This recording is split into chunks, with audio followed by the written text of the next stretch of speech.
Hello and welcome back to the marriage document. It has been a little while because I've been kind of sick and I've been having a lot of coughs. And the main reason I didn't make the video is because of those coughs. Because I didn't want to have to spend so much time during the editing to edit all the coughs out, like I kind of do for the other videos, but not as much as I was coughing this time. So, by God's grace, the coughing situation has gotten better. So now we can continue on with the videos for the rest of the series.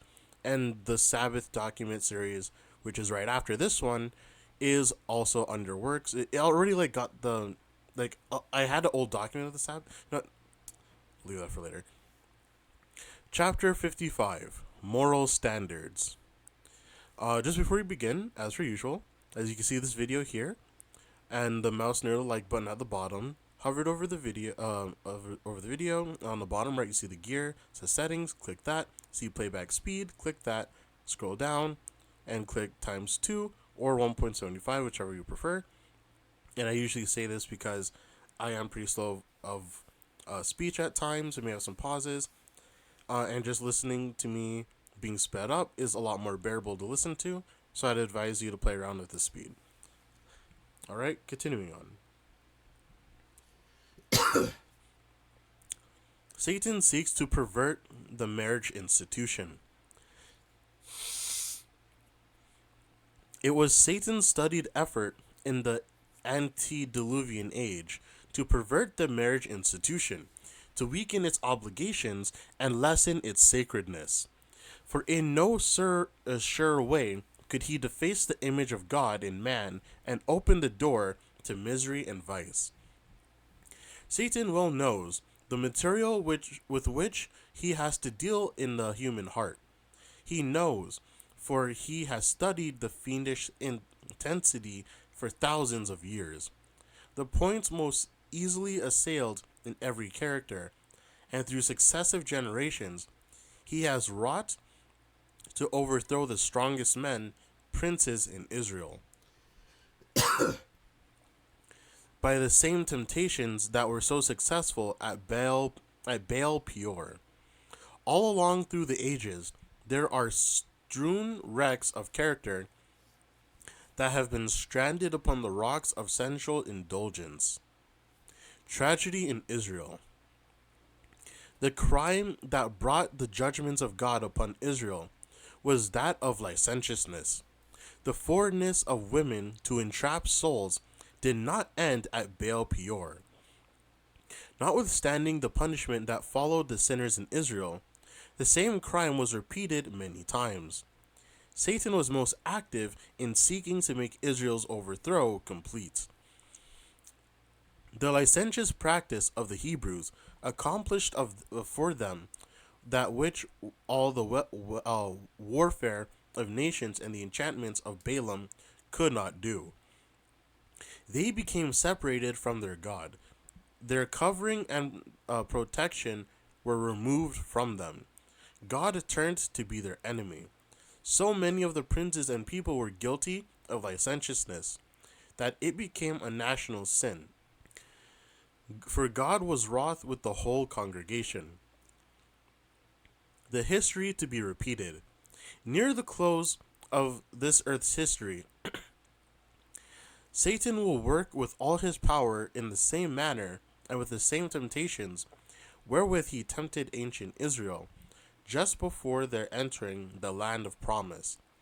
He will lay snares for those who claim to keep the commandments of God and who are almost on the borders of the heavenly Canaan. He will use his powers to their utmost in order to entrap souls and to take God's professed people upon their weakest points.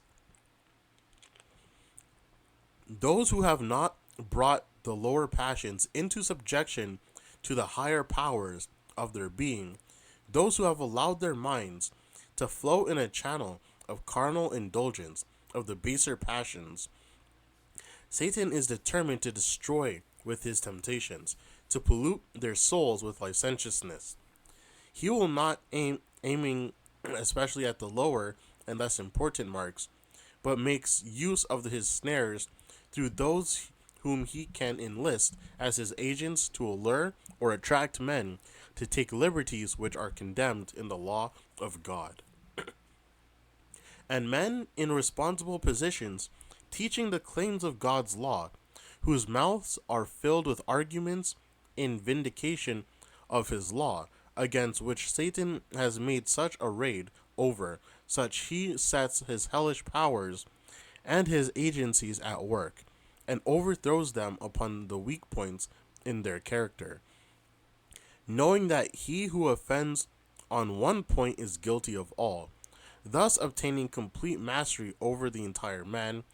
Mind, soul, body, and conscience are involved in the ruin. If he be a messenger of righteousness and has had great light, or if the Lord has used him as his special worker in the cause of truth, then how great is the triumph of Satan, how he exalts, how God is dishonored. Prevalence of immorality today. A terrible picture of the condition of the world has been presented before me. Immorality abounds everywhere. Licentiousness is the special sin of this age. Never did vice lift its deformed head with such boldness as now. The people seem to be benumbed, and the lovers of virtue and true goodness are nearly discouraged by its boldness, strength, and prevalence. The iniquity which abounds is not merely confined to the unbeliever and the scoffer. Would that this were the case, but it's not. Many men and women who profess the religion of Christ are guilty. Even some who profess to be looking for his appearing are no more prepared for that event than Satan himself. They are cleansing themselves from all pollution. They have so long served their lust that it is natural for their thoughts to be impure and their imaginations corrupt. It is as impossible to cause their minds to dwell upon pure and holy things as it would be to turn the course of Niagara and send its waters pouring upon the falls. Every Christian will have to learn to restrain his passions and be controlled by principle. Unless he does this, he is unworthy of the Christian name. Lovesick sentimentalism prevails. Married men receive attention from married and or unmarried women. Women also appear to be charmed and lose reason and spiritual discernment and good common sense. They do the very things that the Word of God condemns, the very things that the testimonies of the Spirit of God condemn. Warnings and reproofs are before them in clear lines, yet they go over the same path that others have traveled before them. It is like an infatuating game at which they are playing. Satan leads them unto the ruin themselves, to imperil and cause of God, to crucify the Son afresh, and put him to open shame. Ignorance, pleasure-loving, and sinful habits, corrupting soul, body, and spirit, make the world full of moral leprosy. A deadly moral malaria is destroying thousands and tens of thousands. What shall be done to save our youth? What can do little, but God lives and reigns and can do so much and can do much. God's people to stand in contrast to the world. The liberties taken in this age of corruption should be no criterion for Christ's followers. These fashionable exhibitions of familiarity should not exist among Christians fitting for immortality. If lasciviousness, pollution, adultery, crime, and murder are the order of the day among those who know not the truth and who refuse to be controlled by the principles of God's word, how important that the class professing to be followers of Christ, closely allied to God and his angels, should show them a better and nobler way. How important that their chastity and virtue they stand in marked contrast to that class who are controlled by brute passions. Increasing perils and dangers. In this degenerate age, many will be found who are so blinded to the sinfulness of sin that they choose licentious life because it suits the natural and perverse inclination of the heart. Instead of facing the mirror of the law of God and bringing their hearts and characters up to God's standard, they allow Satan's agents to erect his standard in their hearts. Corrupt men think it easier to misinterpret the scriptures to sustain them in their iniquity than to yield up their corruption and sin and be pure in heart and life. There are more men of this stamp than many have imagined, and they will multiply as we draw near the end of time. When Satan's bewitching power controls a person, God is forgotten, and man is filled with corrupt purposes, is extolled. Extol means to praise enthusiastically, uh, pretty much give praise for, right? And, secret licentiousness is practiced by these deceived souls as a virtue. This is a species of witchcraft. There is always a bewitching power in heresies and in licentiousness. The mind is so deluded that it cannot reason intelligently, and an illusion is continually leading it from purity. The spiritual eyesight becomes blurred, and persons of hitherto untainted morals become confused under the delusive sophistry of those agents of Satan who profess to be messengers of light. It is this delusion which gives these agents power. Should they come out boldly and make their advances openly, they would be repulsed without a moment's hesitation. But they work first to gain sympathy and secure confidence in themselves as holy, self-sacrificing men of God. As his special messengers, they then begin their artful work of drawing away souls from the path of rectitude by attempting to make void the law of God. And rectitude means righteousness, goodness, virtue, morality, honor, integrity, principle, honesty, uprightness, truthfulness, decency, fairness, justice, a good character, etc. Both men and women must keep their place and live above reproach. The mind of a man or woman does not come down in a moment from purity and holiness to depravity, corruption, and crime. It takes time to transform the human to the divine, or to degrade those formed in the image of God to the brutal or the satanic. By beholding, we become changed.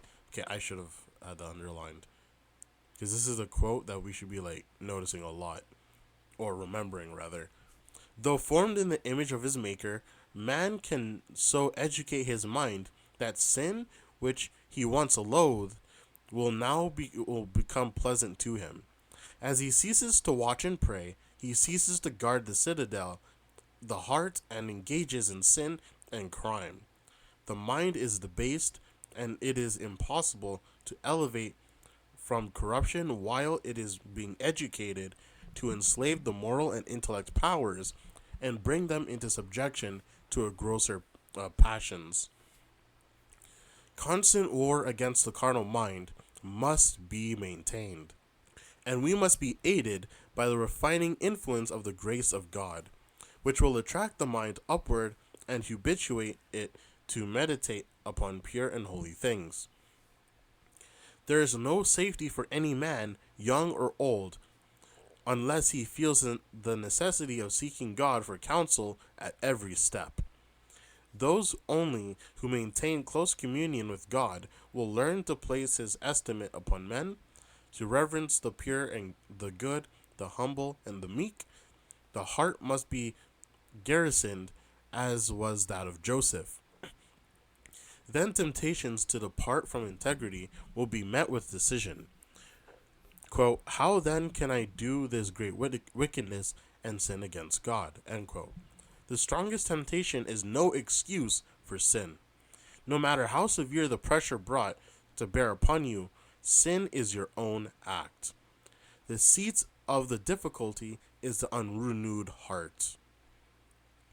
In view of the dangers of this time, shall not we, as God's commandment keeping people, put away from among us all sin, all iniquity, all perverseness? Shall not the women professing the truth keep strict guard over themselves, lest they, uh, lest the least encouragement be given to unwarrantable familiarity?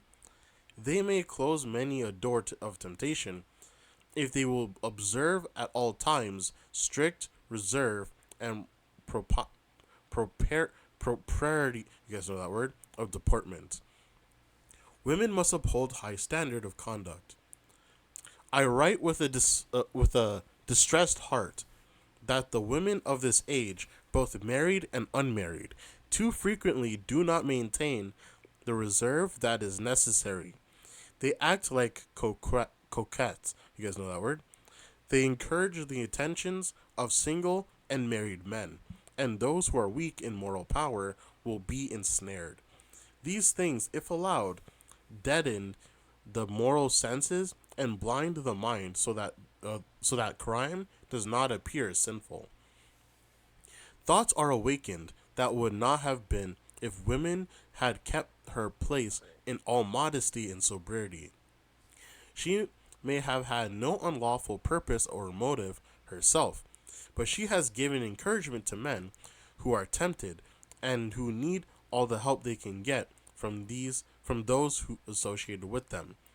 By being circumspect, reserved, taking no liberties, receiving no unwarrantable attentions, but preserving a high moral tone and becoming dignity, much evil might be avoided.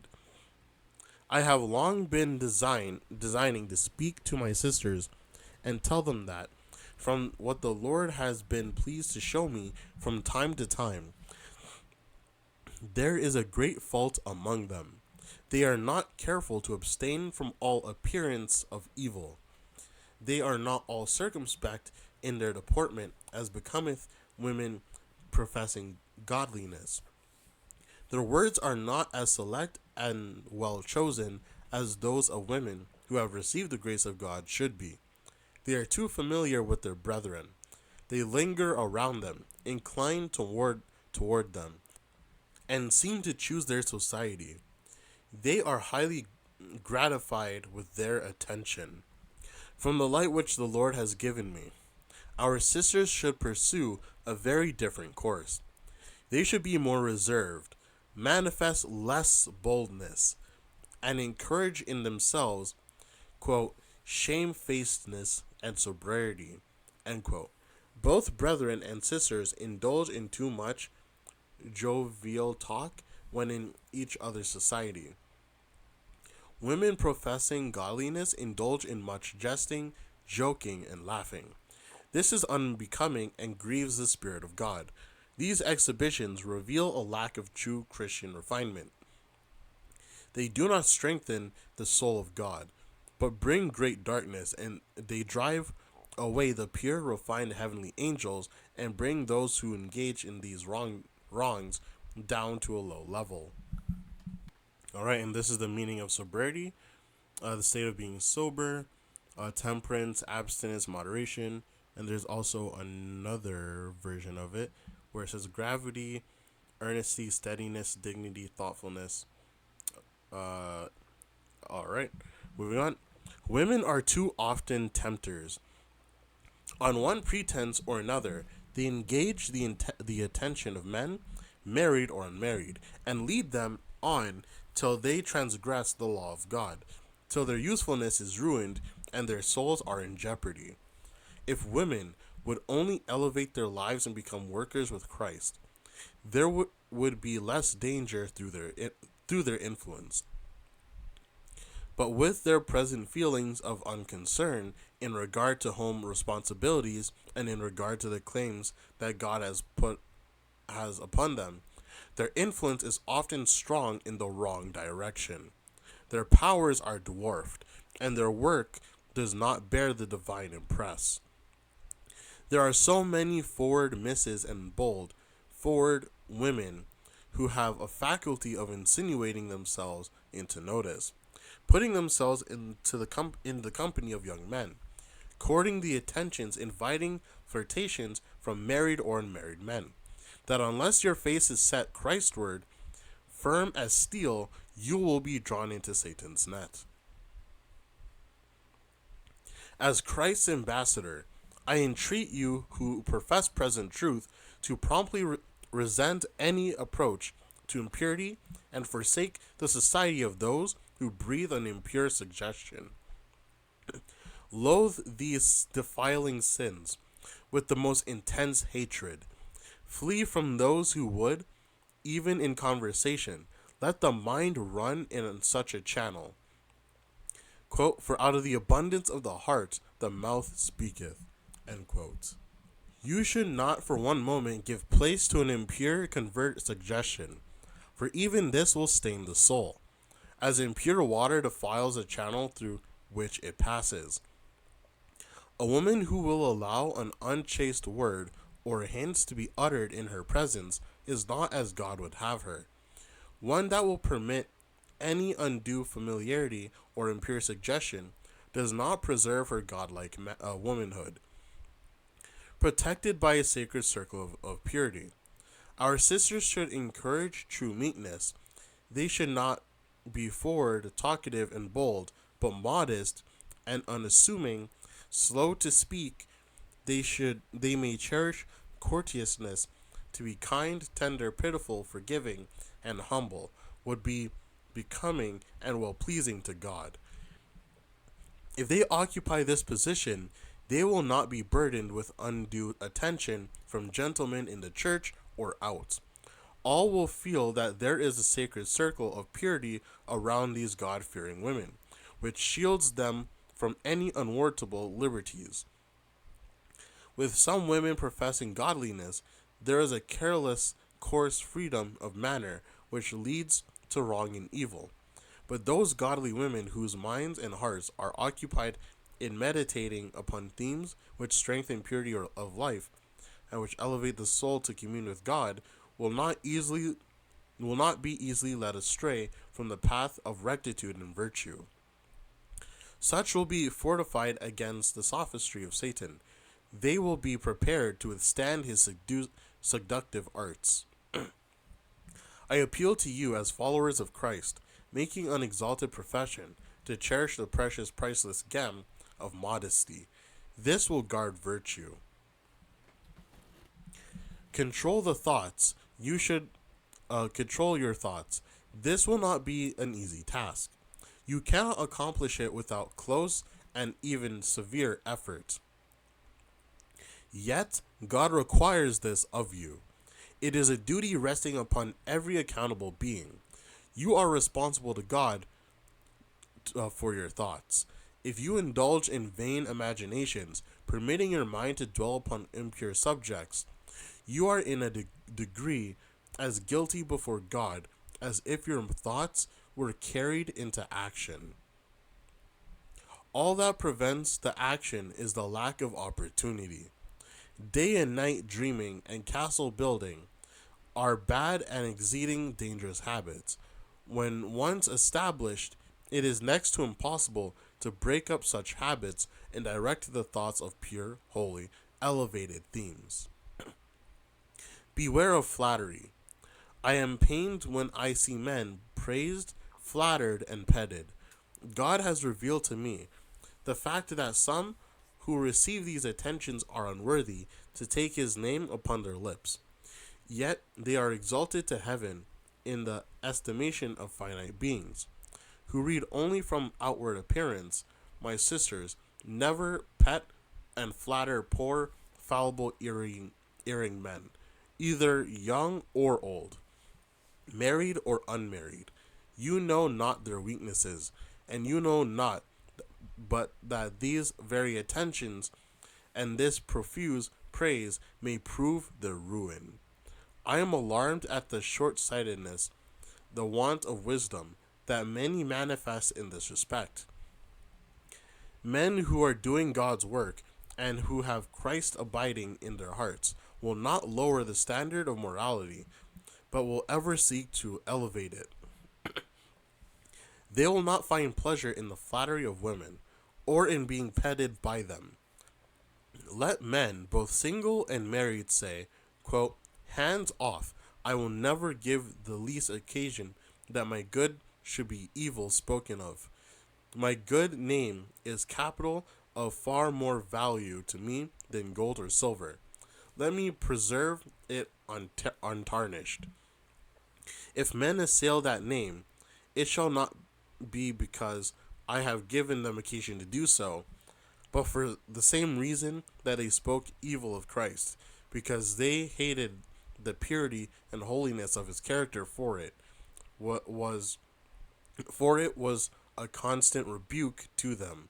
End quote. If the minister tempts, the slightest insinuations, from whatever source they may come, inviting you to indulge in sin or to allow the least unwarrantable liberty with your persons, should be resented as the worst of insults to your dignified womanhood. The kiss upon your cheek at an improper time and place should lead you to repel the emissary of Satan with disgust. If it is from one in high places who is dealing in sacred things, the sin is of tenfold greater magnitude and should lead a God fearing woman or youth to recoil with horror, not only from the sin he would have you commit, but from the hypocrisy and villainy of one whom the people respect and honor as God's servant. If a minister of the gospel does not control his baser passions, if he fails to follow the example of the apostle, and so dishonors his profession and faith as to even name the indulgence of sin, our sisters who profess godliness should not for an instant flatter themselves that sin or crime loses its sinfulness in the least because their minister dares to engage in it. The fact that men who are in responsible places show themselves to be familiar with sin should not lessen the guilt and enormity of the sin in the minds of any. Sin should appear just as sinful, just as abhorrent, as it has been heretofore regarded. And the minds of the pure and elevated should abhor and shun the one who indulges in sin, as they would flee from a serpent whose sting was deadly. If the sisters were elevated and possessed purity of heart, any corrupt advances, even from their minister, would be repulsed with such positiveness as would never need a repetition. Be faithful to marriage vows. How careful should the husband and father be to maintain his loyalty to his marriage vows? How circumspect should be his character, lest he shall encourage thoughts in young girls or even in married women that are not in accordance with the high, holy standard and commandments of God. Those commandments Christ shows to be exceedingly broad, reaching even the thoughts, intents, and purposes of the heart. Here is where many are delinquent. Their heart imaginings are not of pure holy character which God requires. And however high their calling, however talented they may be, God will remark iniquity against them and will count them as far more guilty and deserving of his wrath than those who have less talent, less light, less influence. To married men, I am instructed to say, it is your wives, the mothers of your children, that your respect and affection are due. Your attentions are to be given to them, and your thoughts are to dwell upon plans for their happiness. I have been shown families where the husband and father has not preserved that reserve, that dignified godlike manhood which is benefiting a follower of Christ. He has failed to perform the kind, tender, courteous acts due to his wife, whom he has promised before God and angels to love, respect, and honor while they both shall live. The girl employed to do work has been free, and somewhat forward to dress his hair, and to be affectionately attentive, and he is pleased, foolishly pleased. In his love and attention to his wife, he is not as demonstrative as he once was. Be sure that Satan is at work here. Respect your hired help. Treat them kindly, considerately, but go no further. Go no farther. Let your deportment be such that there will be no advances to familiarity from them. And deportment means behavior, conduct, performance, way of behaving, way of acting, manners, ways, habits, practices, actions, acts, etc. Maintain family privacy. Oh, how many lives are made bitter by the breaking down of the walls which enclose the privacies of every family, and which are calculated to preserve its purity and sanctity. A third person is taken into the confidence of the wife, and her private family matters are laid open before the special friend. This is the device of Satan, to estrange the hearts of the husband and wife. Oh, that this would cease! What a world of trouble would be saved. Lock within your own hearts the knowledge of each other's faults. Tell your troubles alone to God. He can give you right counsel, and sure consolation will be pure, having no bitterness in it. When a woman relates her family troubles or complains of her husband to another man, she violates her marriage vows, dishonors her husband, and breaks down the wall erected to preserve the sanctity of the marriage relation. She throws wide open the door and invites Satan to enter with his insidious temptations. This is just as Satan would have it. If a woman comes to a Christian brother with a tale of her woes, her disappointments and trials, he would ever advise her, if she must confide her troubles to someone, to select sisters for her confidence, and then there will be no appearance of evil whereby the cause of God may suffer reproach. How to be kept from straying. I speak to our people. If you draw close to Jesus and seek to adorn your profession by a well-ordained life and godly conversation, your feet will be kept from straying into forbidden paths. If you will only watch, continually watch, unto prayer, if you will do everything as if you were in the immediate presence of God, you will be saved from yielding to temptation and may hope to be kept pure, spotless, and undefiled till the last. If you hold the beginning of your confidence firm unto the end, your ways will be established in God, and what grace has begun, glory will crown in the kingdom of our God. The fruits of the Spirit are love, joy, peace, long-suffering, gentleness, goodness, faith, meekness, temperance. Against such there is no law. If Christ be within us, we shall crucify the flesh with the affections and lusts. And that brings us to the end of this chapter, and I'll see you guys in the next one. See you later.